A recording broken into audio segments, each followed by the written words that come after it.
maybe Thursday, Friday. Okay, so next week, of course, is Yud Shvat. Which day? That's Tuesday? I believe it's Wednesday.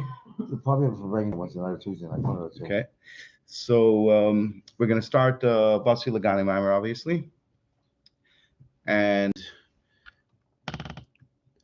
as is well known, the Frierdiker Rebbe gave this Maimer to be printed for Yud Shvat, To learn, I mean. to learn Yud Shvat. Yes. And Bashkocha Pratis, that was the day of the Stalkus of the Frierdiker Rebbe. And the Rebbe told us that that means that the Maimer Basi Lagani is basically, it's our marching orders of what we have to do, what each one of us and what we have to do as a generation. This is the Frierdiker Rebbe's instructions to us from the time that physically he's no longer with us until the coming of Mashiach. And every year, starting from Tavshin Yud Aleph, when the Rebbe was officially accepted in the Sis and said the first Maimer, so the Rebbe would say a Maimer on the Frierdiker Rebbe's Maimer Basi Lagani. So the Frierdiker Rebbe's Basi Lagani has in it 20 chapters. It's a hemshech of 3 Mamarim, and all they have 20 chapters. And 3 Mamarim or 2 Mamarim? I believe it's 3. I think it's 2. Whatever it is. Shows Laganim is the second 10, right? No, the first one is 7. It's only 7. Are you sure? The first one, I'm a little. The first one is 5. Yeah, chapters. Anyways, whatever it is, I'm not. I think it's 10 and 10. I can't bring it up. No, I we believe could it's we, 10 and we 10. could take a safer. Yeah, we could. But Akopanim, whichever way it is, but we're not going, right? Whichever way it is. So each year the Rebbe would say a Maimer on one of the 20 chapters of the Maimer. So on Tavshin Yud Aleph, the Rebbe started with the first chapter, and then you'd base the second chapter, etc., until Tavshin Lamed. And Tavshin Lamed, the Rebbe completed the cycle. And then the Rebbe started another cycle. That cycle almost until the end. But the cycle of the 20 years went until Tavshin Nun. And now we are in Tavshin Pei. In other words, so until Tavshin 9 was another cycle. Tavshin 9 Aleph, we started the third cycle, the fourth cycle. And we are 13 years into the fourth cycle. So the Maimer that we're going to learn this year is a Maimer that the Rebbe said on the 13th chapter, which is the chapter of this year. The 13th chapter of the Frierdiker Rebbe's Maimer Basi Lagani. The Basi Lagani Mamorim are very geschmack Mamorim. They're always very enjoyable. It goes in line with the fact that the Rebbe says that this is the Frierdiker Rebbe's marching orders to us and our mission statement, really, of what we're supposed to do. That this Maimer talks about very general and big picture ideas.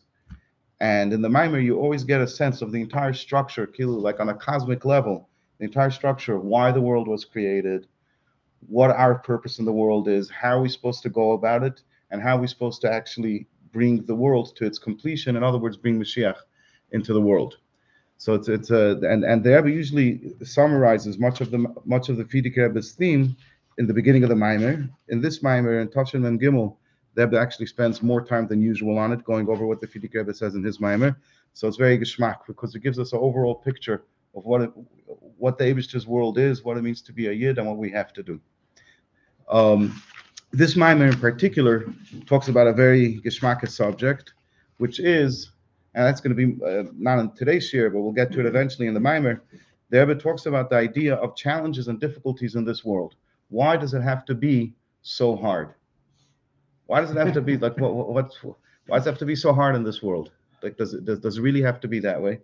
There's obviously a purpose in it, and the Rebbe gives us a way to actually deal with the hardships, the challenges, dealing with the challenges of serving the Eibishter, like a Yid is supposed to serve the Eibishter, and coming so much in touch with so much negativity in this world that this world unfortunately has so much of. So that actually gives us a better way. That gives us an alternative where maybe we won't have to deal so much with all the negativity and all the hardships in this world. So that's a very interesting idea, and we'll get to it in Mitzvah Hashem in coming shiur. But first, let's start with the summary of the general ideas of the Frierdiker Rebbe's Maimer. So we'll start. It's Tavshin Mem Gimmel.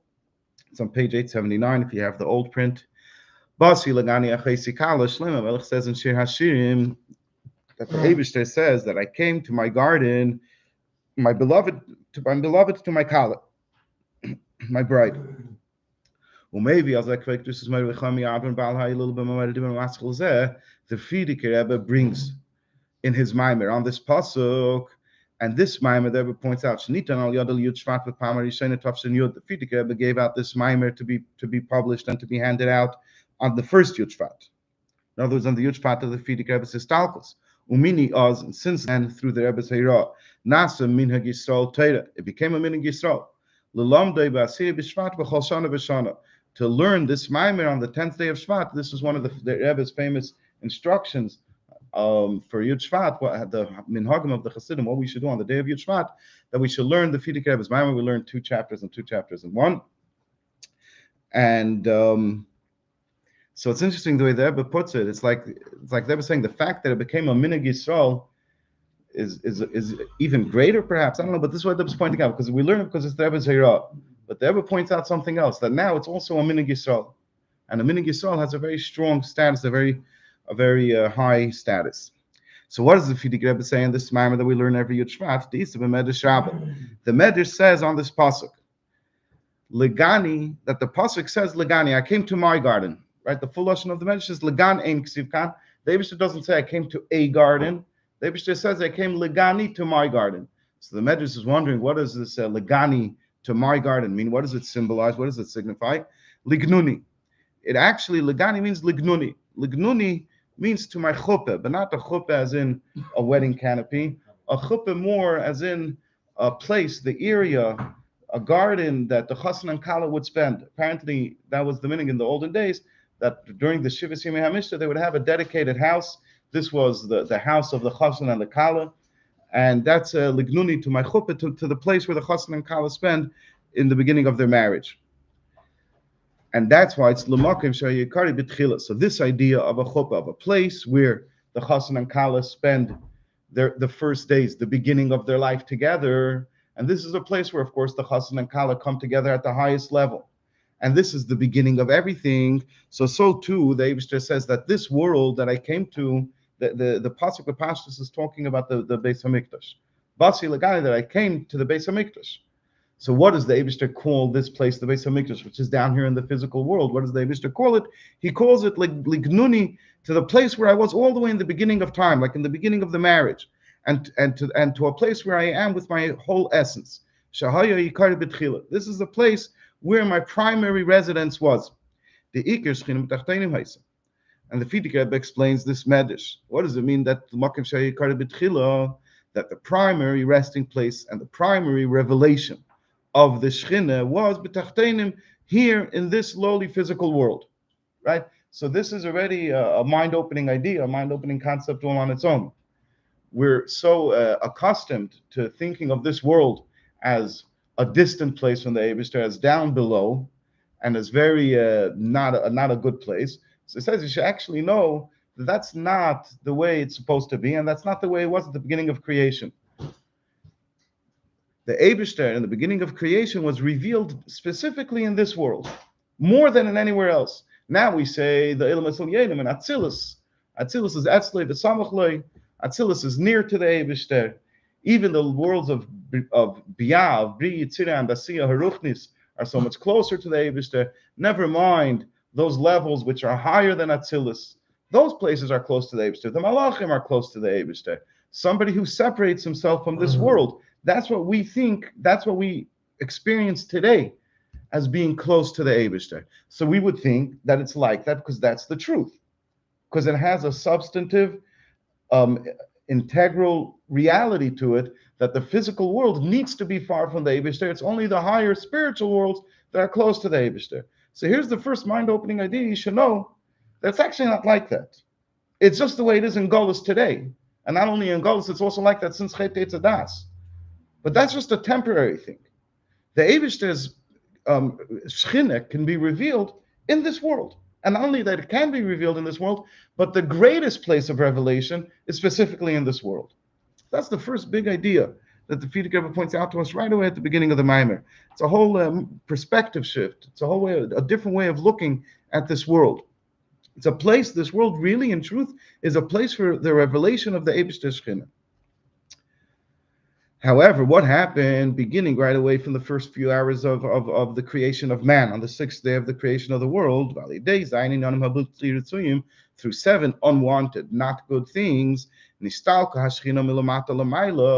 Shechina removed it, was removed slowly in stages from the lower realms back up to the higher realms through the first unwanted thing, the with Adam the Shechina left this world because of the sin. The sin caused that the world should no longer be a place where the Eibishter can be in a revealed way, and therefore his Shechina, his glory, left and remained in the first Rakia. In other words, it left the earth, the earthly world. It went to the heavens, but not too far away in the heavens. It went to the lowest heaven. So the idea of Zayin Kim, of seven heavens, in Kabbalah, all I know about it is what it's mentioned in Chassidus, which is not much. So it went to the lowest of the seven heavens. In other words, it was still in close proximity to the earth, even though it wasn't no longer in the earth, it was now in the heavens. However, then what happened? And then there were six other unfortunate, unwanted events which caused the Shechina to consecutively, step after step, leave and become more distant and more distant from this physical world. So that was what the world did before Yidden came into the world. The Eibishter Shechina was here in the world. Why was the Eibishter Shechina here in the world? Because the Eibishter put it here. It wasn't because of Avedas HaTachtenim. It was in the Beilam Chesed Yibana. The Eibishter decided to put a Shechina here. It wasn't deserved. It wasn't worked on. It wasn't for any reasons, because that's what the Eibishter did. Then the forces of Tumah and Klippah in this world worked, and Kiviyachal. Of course, it's all the Eibishter's plan. And the Eibishter all wanted it to happen one way or another. This is a whole deep discussion for a different time. But it's not chas v'shalom that the Klippos are able to do anything that the Eibishter doesn't want, or that they have any independent existence, chas v'shalom. But through one step after the other, through one Aveira that was brought about by the Sitra Achra and the Klippos, the Shechina left this world until the arrival of Yidden in the world. Then when Yidden arrived on the scene, now a whole new story began. It's like chapter 2 in the cosmic timeline. That now we started a new idea, that the Shechina comes down to this world not because the Eibishter put it on the world, but because Yidden worked on it. This is a whole other type of concept, a whole other type of idea.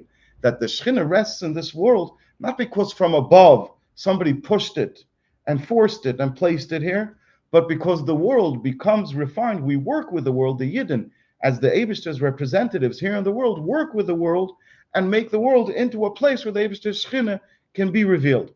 And that started with Avraham Avinu, the first Yid. And then there came about 7 tzaddikim, and they went through the process. They did the process of drawing down the Shechina from the higher places where it receded to, back down here into this world. The Avraham Avinu, which Avraham Avinu was unique in his generation. He was one alone serving the Eibishter, and he was the first Yid, and there's only one Avraham Avinu. He started this process of reversing the trend and starting to bring the Shechina back into this world. And he was the one who got it all started. The various tzaddikim who came after him brought the Shechina step after step closer down into this world. They brought the Shechina closer to this world, further down, until the final, the 7th of this line of tzaddikim came along, which Moshe Rabbeinu is the 7th, and all of and it says that Kol Hashvin Chavivin. It's a word from the Medrash. The Rebbe points out in his Maimer, and the Rebbe actually in the first Basi Lagani that the Rebbe said in Tafshin Yud Aleph, and you could hear that on the tape. You hear the Rebbe crying when he's saying it. That the fact that we are the Shvin, the fact that we are the 7th generation, is not by our choice, and it's not by any merit. In other words, we can't claim any ownership, any credit we can't take for the fact that we are the 7th generation. The Eibishter is the one who decided to create us now in this generation. It wasn't our choice. and also we didn't do anything special. It's just the fact that we are the seventh. And there's this idea in Torah, the Kalash bin Chavivin, the seventh are always the most beloved, and therefore we have the most cherished job of actually bringing the Shekhinah down here into this world. But that's discussed in other Mamarim, where David says that's our generation now. It's the seventh generation from the Alter Rebbe that we're going to complete the process and bring Mashiach literally into the world. Who were the seven tzaddikim? Started from Avraham. Avraham, Yitzchak, Yaakov. I can't tell you all. I think it was Yosef, Amram, I believe. Amram's Moshe's father. Yeah. I'm not. I didn't look in the Medrash before we got started. So Moshe Rabbeinu was the seventh, just as we are the seventh, and Moshe Rabbeinu brought the Shekhinah down here into this world. In other words, whereas the other ones had tremendous accomplishments, Avraham Avinu started the process and reversed the trend, and he was the one who got the ball rolling, which was a big credit. However, in the end of the day, the Shekhinah never came back into this world yet until Moshe Rabbeinu. So the one who actually did the bottom line, made the actual difference, not just getting closer, but actually being here, the Shekhinah being here, that was Dafka Moshe Rabbeinu. So Moshe Rabbeinu, who was the seventh, brought the Shekhinah down here into this world. And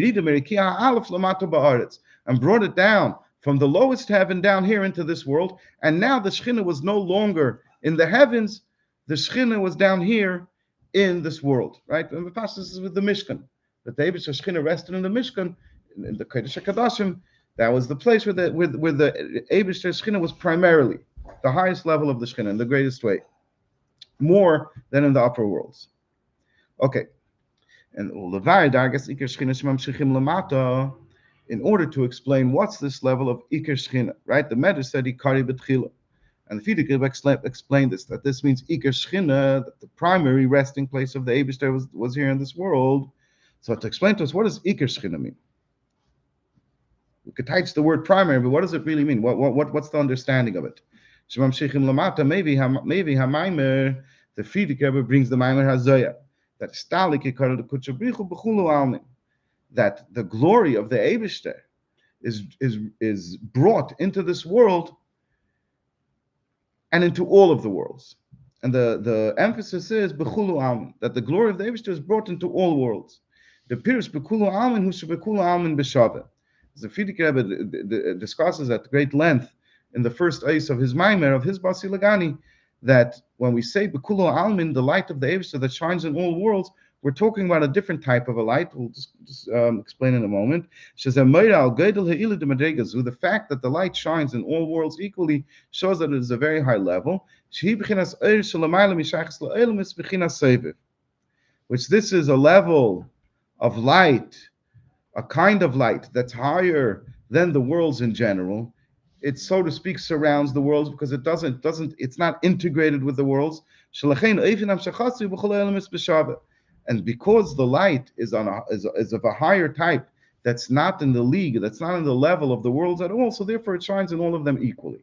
Right? It's a whole bunch of words. It's not the topic of this Maimer, so I'll just try to explain it in short, based on what the Frierdiker Rebbe explains, that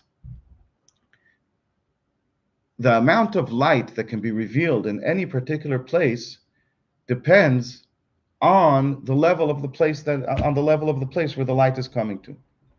If it's a higher place, so then you can have a higher level of light. If it's a lower place, then you'll have less light. The place has to be capable to receive the light. What if you bring more light than the place can handle? So the place will break. It can't take it. So therefore, in the Seder Hishtalshelus, in the Seder of the worlds, so Atzilus, over there you have the highest level of light. Atzilus is compared to a body and a soul. The light of the Eibush that shines in Atzilus is compared to a body and a soul. That just like the body becomes one, that just like the soul becomes one with the body, so too in the world of Atzilus is one with the Eibush. It's not separate from the Eibush in any way, shape, or form, Chas v'sholom. Similar to how a soul and a body become one. However, when you start going down to the worlds of Biyah, so now you entered already a different system. The worlds of Biyah can be compared to the clothing of a person, which the clothing of a person already cover up on the person. It's not the person himself, they cover up on him.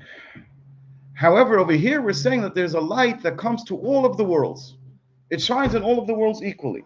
How could it shine in all of the worlds equally? The only way that it can shine in all of the worlds equally is if it's a light that's a little bit removed from the worlds. It's a light that the worlds can't feel. It's a seviv kolamin.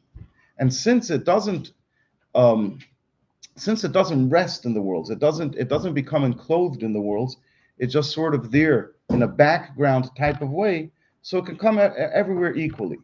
If the light comes in a particular specific way, where it impacts and it affects the world and it changes the world, and it actually is felt in the world, so then it has to be measured to each world, because it's going to be felt. And if what's being felt is more than the world can handle, it will break.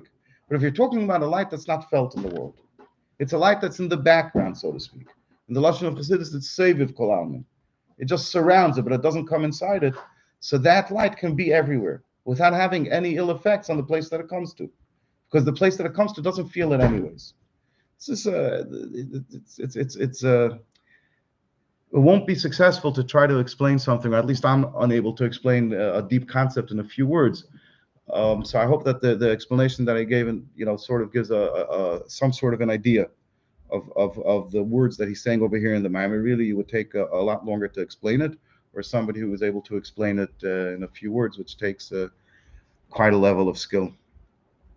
So the Iker Shchina is this highest level of light that of the Eibishter, and that level of light was here in this world. Okay, in other words, that level of light was actually rested in the world, not just in the background way, not just in a way that completely ignores the world, but it actually rested in the world. Okay, so let's consider, and that's our job. Our job is not to reveal the lower levels of godliness, the lower levels of elikus in the world. Our job is to bring this highest level of godliness, this Eir HaSeviv Kolamin, which included in Seviv Kolamin over here, he goes all the way up to the top, all the way up to the source. We have to bring down the light of the essence of the Eibishter down here into this world. That's what our job is. That's what the game is all about. And since this light is very high, and it's a little transcendent to the world, so therefore the lashon of the Zohar is histalkos, which is typically in most other cases is a lashon of leaving, departing. The Zohar uses the terminology of istalik, which is usually a terminology of departing. Why? Since this is a revelation of the light of Seviv Kol Almin, which the light of Seviv Kol Almin cannot be revealed in a close way. It's revealed in sort of in a aloof way. Let's call it. I'm not explaining much. It's not negeh so much to the hemshech of the Maimer. I didn't prepare it to explain it, and also I don't think I don't think we should spend too much time on it. We should get more to what the Rebbe wants to discuss in this Maimer. And the job of every single yid, and here's the bottom line, what's negeh to us, that our job is to take this highlight, the highest levels of godliness that exist, and even beyond any levels, the closest to the Eibishter himself, so to speak, and to reveal him and bring him down into this world. So that's our job. That's what every single yid living throughout all generations, that was their job. But as opposed to the yidden in earlier generations, who had the job of either bringing the Shekhinah down here into this world, but it wasn't permanent. For example, Moshe Rabbeinu was the seventh, and his generation, they had the job of bringing the Shekhinah down here into this world. And then, however, it was again a Maisa Mitachet, and then it came back down. This process is back and forth. However, no generation ever had the job of bringing the Shekhinah down here into this world in a permanent way, with a permanence. Either their job was to bring the Shekhinah from one of the higher heavens down to a lower heaven, or they brought the Shekhinah into this world, but it didn't remain with a permanence. Our generation, I mean this literally, in other words, us people alive today, we have this unique job of bringing the essence of the Eibishter down here into this world, of revealing. The essence of the Eibishter is here already, but of revealing the essence of the Eibishter here in this world. And that's our job as the seventh generation. So this is a very, it's like I said, it's a big picture ideas is what's discussed in the Basi Legani Mamar, that our job is to bring Mashiach, which in other words is revealing the essence of the Eibishter in this world, and that's the job that the Rebbe says of Kol Echad Ve'echad MiYisrael, of every single individual. This is not just some general job for the whole generation. This is something that each individual has to see as part of his job. His life is all about bringing the essence of the Eibishter, revealing the essence of the Eibishter down here into this world. Like it says, Tzadikim Yishu it's Bishkin that Tzadikim, and Tzadikim over here is a reference to all the Yidden, like he's going to say, will inherit the land and they will dwell eternally upon it. The Avedis Tzadikim, the work of the Tzadikim, which is a reference to Amich Kulam Tzadikim, all Yidden are Tzadikim. So this is a reference to every single Yid. He lahashkin lahamshich b'chinas ad. He teaches the pasuk b'pnimis and yonim to draw down and to make a living place for the level of ad, which this is a reference to sheikhin ad manim v'kadosh, to the holy and uplifted levels of kedusha that are usually beyond the realm of this world. So we should bring it down. Aleha ba'aretz, bring it down to this physical world. B'elam haza hatachten, in this lowest of worlds. Shein tachten lamata mimenu, which there is no world lower than this. Okay, so that's the opener of the Maimer. And now the Rebbe is starting to zoom in very slowly. The Rebbe is not going to get to his point yet for another two sides, I believe. But the Rebbe starts zooming in to where he wants to go. So he continues with what the Frierdiker Rebbe was discussing in the Maimer. Because this was Moshe Rabbeinu's task, to draw the Shekhinah into the physical world, not just to draw the Shekhinah closer, but to bring it into the physical world. So that's why one of the primary roles of Moshe Rabbeinu was to construct the Mishkan. In addition to the fact that the Eibishter transmitted the commandment to the Yidden to build the Mishkan through Moshe Rabbeinu, but it was even more than that. Even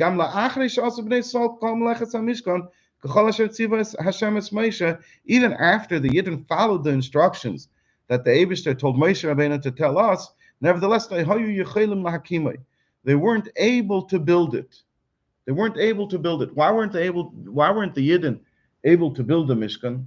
I mean, if you think about it, they figured out, much more challenging construction, situations were solved with simple engineering. And the Mishkan wasn't certainly not putting the pieces together once it was all built and the kelim were all made.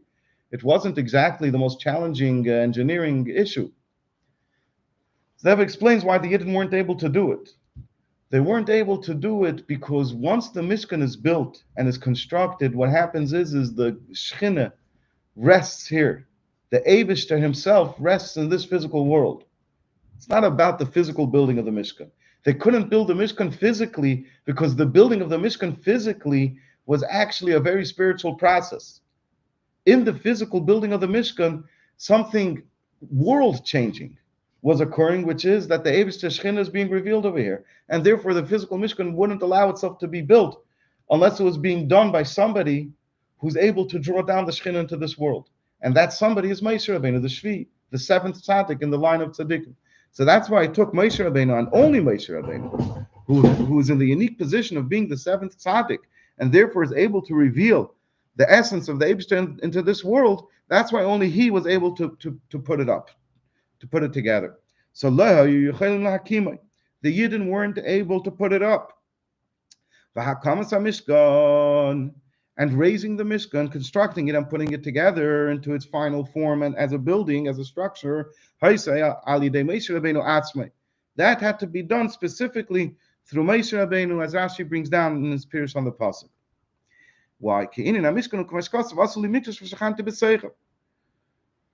Because, like I explained just a moment ago, what the Rebbe is saying, that the concept of the Mishkan, what is a Mishkan? The Mishkan is a place where the Eibishter rests.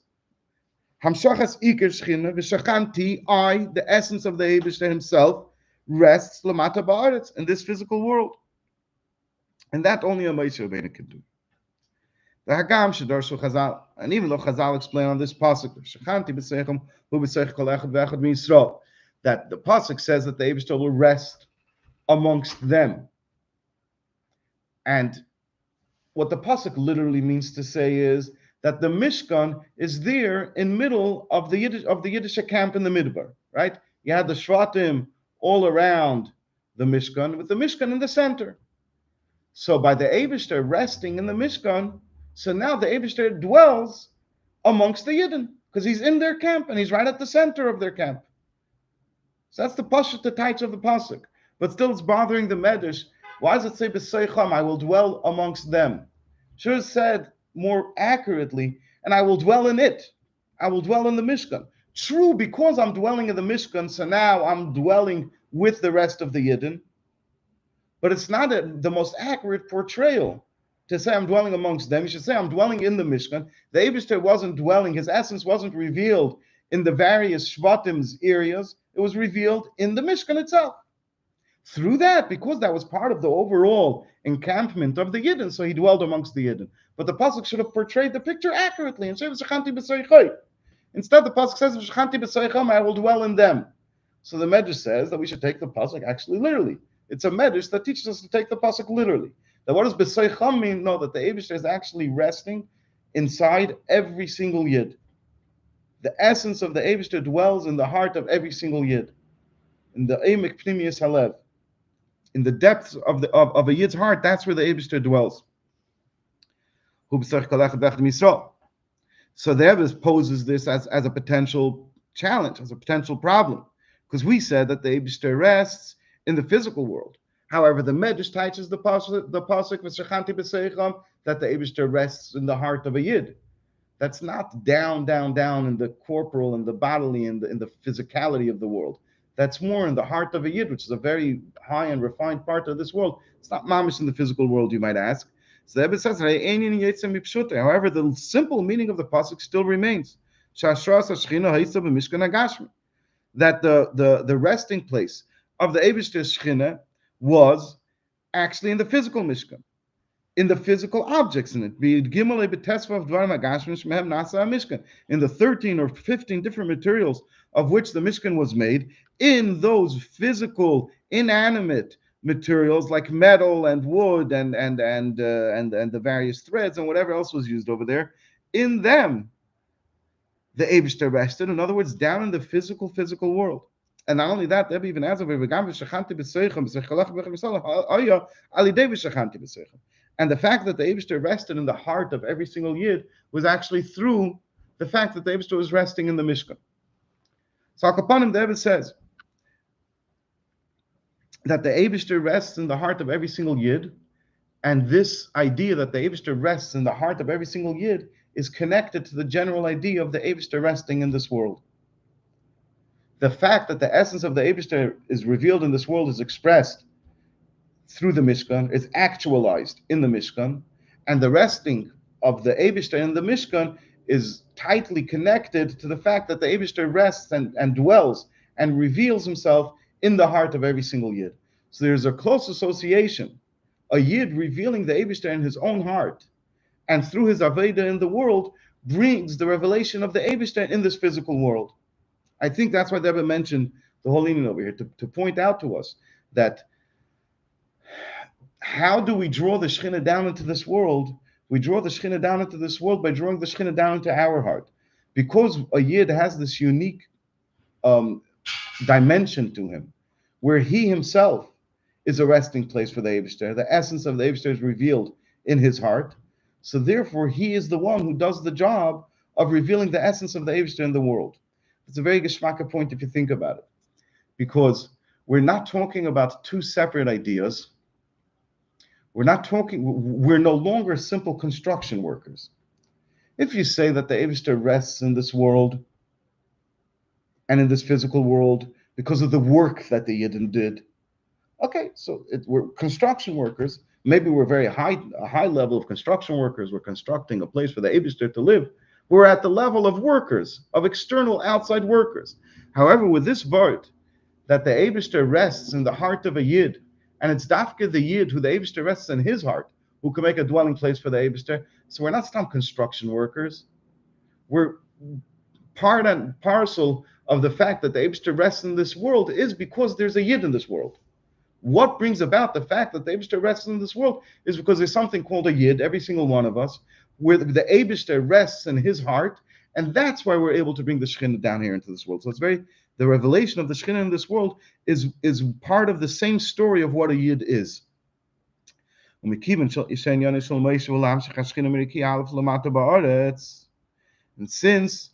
Moshe Rabbeinu had the unique job of bringing the Shekhinah out of all of the heavens and bringing it back down into an earthly physical place, so therefore, specifically and only through him, was given the commandment and the ability for every single Yid to create a Mishkan. And every single Yid is Kail Gamin in Haruchni Basis Mishkan Kmesh B'chol Derech Shalachri Moshe. Every single Yid is not only the Yidden who are alive then in the desert, it's every single Yid throughout all generations. We get the power to bring the Eibishter, to reveal the essence of the Eibishter into this world through Moshe Rabbeinu. Which this is another mention of a very general idea, and really the Rebbe was already talking about it before. This is the importance of a Rebbe. Every single generation has its leader. Starting from Moshe Rabbeinu, like we see in the Pasuk, V'gam b'choy ya'aminu la'elam, the Eibishter wanted Moshe Rabbeinu to enter into the cloud. When the Eibishter was giving the Torah, the Eibishter wanted Moshe Rabbeinu to enter into the cloud. Why? Because V'gam b'choy ya'aminu la'elam. The Eibishter wanted the Yidden to believe in Moshe Rabbeinu as the Eibishter's Navi. The Eibishter set up the system where in every generation, starting from Moshe Rabbeinu, you have a Rebbe in the world. And it's through the Rebbe shepherding us that we're able to do our work in this world. The Eibishter gives us the keiches, he gives to us through Moshe Rabbeinu. And that's why you had the seven tzaddikim. The fact that the Shekhinah was brought down into this world is attributed to the tzaddikim. And the fact that we all take part in this work is also done through the power that the Moshe Rabbeinu, the first Moshe Rabbeinu, and the Spashtus of the Moshe Shebechol Dor V'Dora, the continuation of Moshe Rabbeinu's neshama in every generation, which is the leader of that generation, continues to give us the koyach. In other words, the Rebbe is the one who continues to give us the koyach, just like Moshe Rabbeinu, to bring the Shekhinah down here into this world, to bring Mashiach b'Peil Mamash. To draw down the primary resting place of the Shekhinah, the primary essence and level of the Shekhinah down here into this world. Down here in this lowly physical world, which there is nothing lower than it. And we're going to get back to it later in the mind of this idea that this world is the lowest world, and that's after where we have to bring the Shekhinah.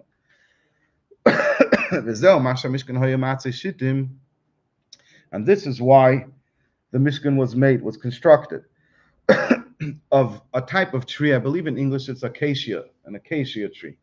It's a beautiful, if you look, check it out on Google, you'll see it's a beautiful tree with a tall and broad canopy. Cashew is something that we sell. Is it wheat? Cashew? No. Cashew. Cashews maybe you're referring to. This is an acacia, Acaica, something like that. It's not a fruit. It's not a fruit or anything like that. Could be the fruits grow on the tree. I don't know. I don't know if I've ever seen one in real life. I just saw a picture. I think I thought cashews. Cashews is like these nuts. It's not. Yeah. It's not that at all. Okay. It's not that at all, but it's a tree, so it's very possible that fruits grow on the tree. Although usually the stronger trees don't grow fruits.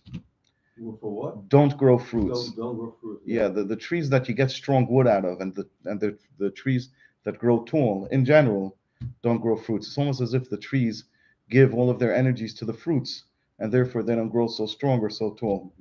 The carob hasn't gotten there's exceptions. Also, dates grow on the palm trees, which are very tall. But as a rule, most fruit-bearing trees are smaller. So the Mishkan was made from this acacia tree, which I believe is a very tall tree, and I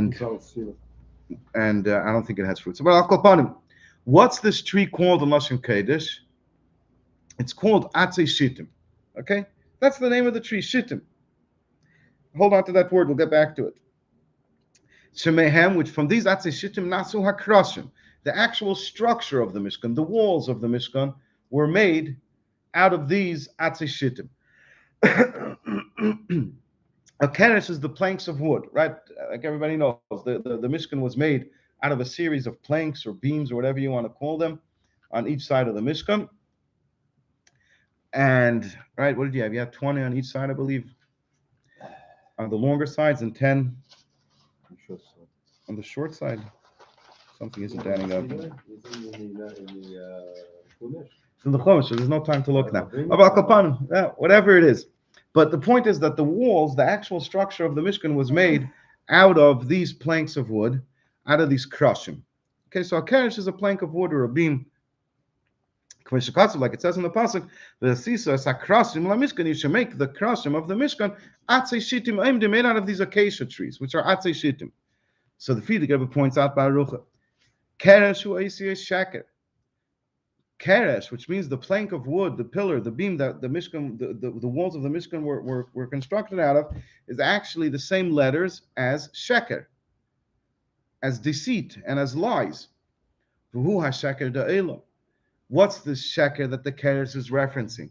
The keresh, the letters of the keresh are hinting to the lie and deceit of this world. Habam hashtus tulumazeh, and the lie and deceit of this world. The very world itself causes this lie. And where does it come from? It comes from the shtus tulumazeh. It comes from the folly, from the foolishness of the lu'umazeh, of the klippos. Like it says in the pasuk, like it says in Gemara,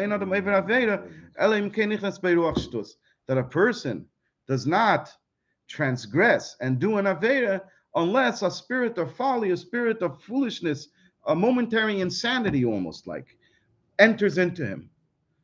In Tani, he calls it the Tava Gdola, big taiva, this shtut.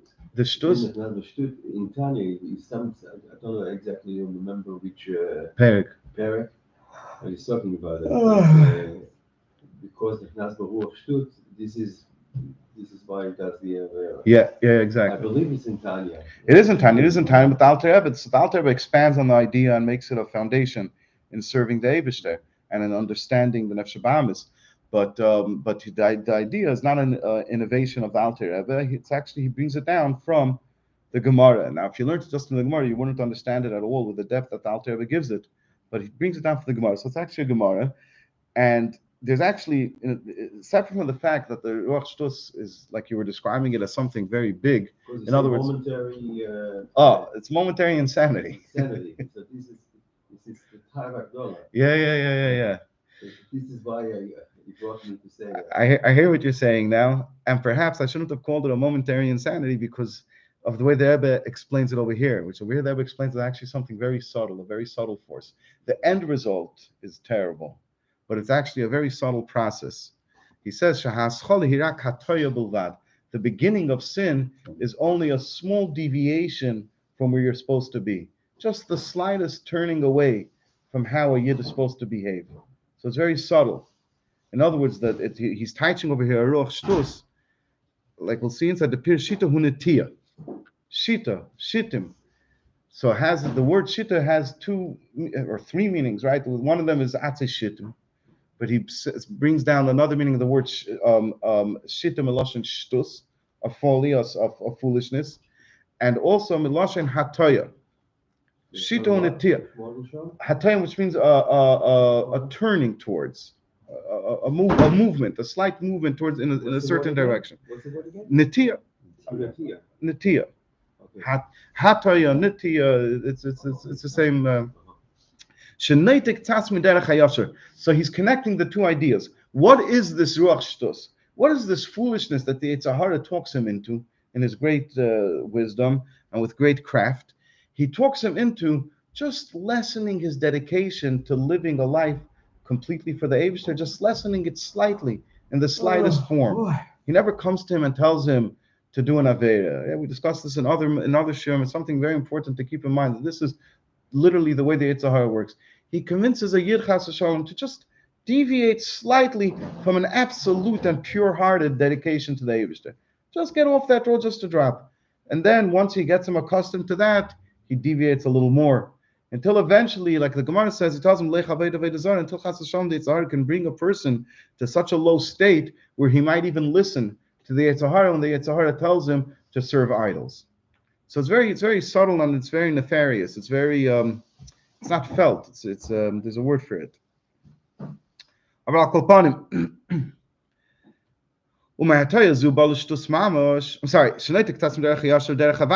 derech hayasha that the Yitzhar turns the Yid away from? This is the path, the way of Hashem, which is lasas tzedakah mishpat, to do only righteous charity and justice. In other words, to do what's right, righteousness and justice. In other words, Torah and mitzvahs. And from this slight deviation, the Yitzhar cools him off a little bit and introduces just the slightest impurity in the person's personality and in the person's actions. So balishtus mamash, he ends up to the actual full-blown insanity that you sensed and heard before. So he comes from the subtle one, slowly but surely, to the strong one, to the full-blown one. Until he's chas v'shalom aver and aver, he pasha does something that the Eibishter said, do not do this thing. So what are we now supposed to do? What are we supposed to do with these two issues? The issue of sheker, of the deceit and the lie of this world, where the world covers over the Eibishter, and with the shtus, with the silliness, the foolishness of the Yitzhar, until a level even of sin, of Avera Chas V'Shalom. What are we supposed to do with it? We're supposed to transform it and turn the sheker into keresh, the lies and deceit, turn them into planks of wood for the Mishkan, which we make out of what? We make it out of the transformed silliness and folly of the Yetzer Hara.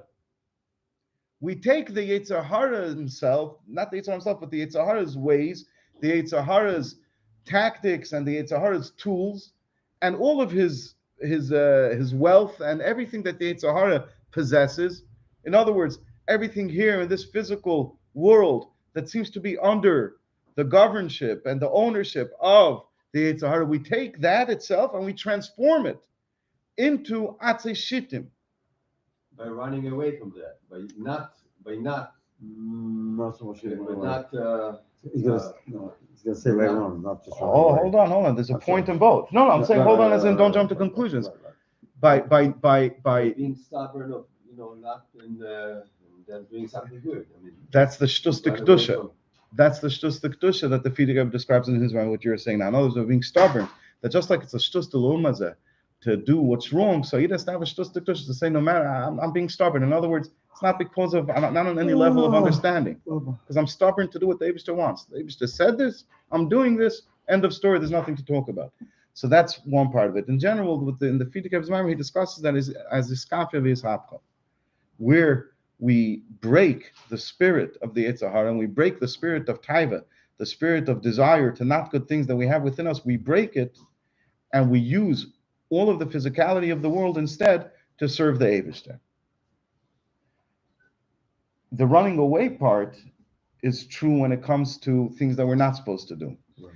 And we're going to get back to this discussion later in the Maimer, because like I said in the opening, that in this Maimer, the Rebbe discusses why we have to deal with so much negativity in the world, why we have to deal with so many forces of klippah. Why does a Yid who only wants to serve the Eibishter, why does he have to be challenged day in and day out with things that are disgusting and repulsive to him? Why are we constantly struggling with this evil? Why can't we just be the Eibishter's children and have a life that's close to the Eibishter? So the Rebbe is going to get back to this idea of what's our work and what we have to do with this physical world, and how that transforms the shtus into atzei shittim and the sheker into keresh. Okay, so let's see inside. What happens when we do that? Through doing this work of transforming, the transformation of the negativity and the evilness of the world. So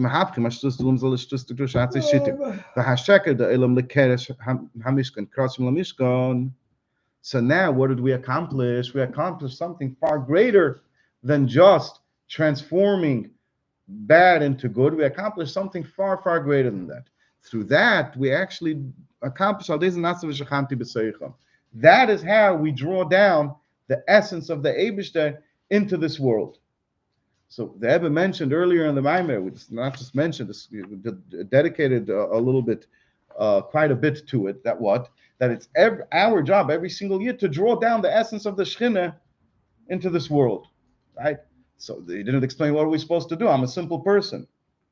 What am I supposed to do? I'm supposed to take ropes, or like Moshe Ben says, Leiba Shamayim here. Am I supposed to climb up to heaven and schlep something? Go to mikveh? Like 1,000 times a day? What is it that I'm supposed to do? How do you bring the essence of the Eibishter down into this world? So that's what he tells us over here. The essence of the world of the Eibishter is brought down into this world through a Yid breaking the power of the Klippah and using this world that tempts the Yid to go against Hashem. He uses it for Torah and mitzvahs. Now he accomplishes something much greater, that he brings down the essence of the Eibishter into this world. So to put it into simple words, when all of us, any of us, and each one of us goes and does a simple mitzvah, takes a piece of cake, and before he eats it, makes a bracha.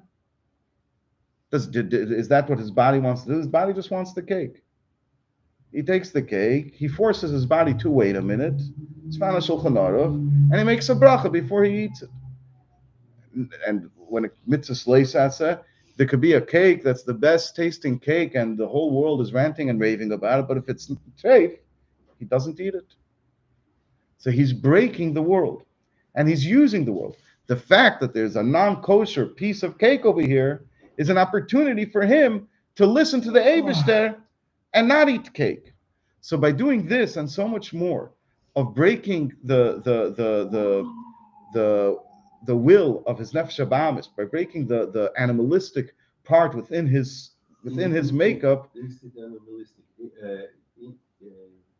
not forgot the instinct. Instinctive? Animalistic. Instinct. The animal instinct.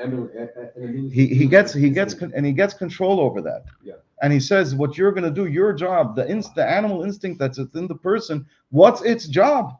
Its job is actually to serve the Eibishter. He doesn't burn it. He doesn't annihilate it. He doesn't destroy it. He says, we're going to show you how to serve the Eibishter. When we do that, with all the mitzvahs that we do throughout the day, and with all the Torah learning that we do throughout the day and throughout our lives, we're actually bringing down the essence of the Eibishter down here into this world. We bring the Iker Shechina down into this world, all the way down into this world, and it previously was a place of the folly, of the foolishness, of the not good, of the Yetzer Hara, of the Klippah, and it was the lie and the deceit of this world, into this place, which is a Tachten Shein Tachten Lamata Mimenu, which is the very lowest of that realm that can possibly be imagined or created, down here into this place. That's where we bring the Shechina. Okay. Shekayach. That's it. That's it for today.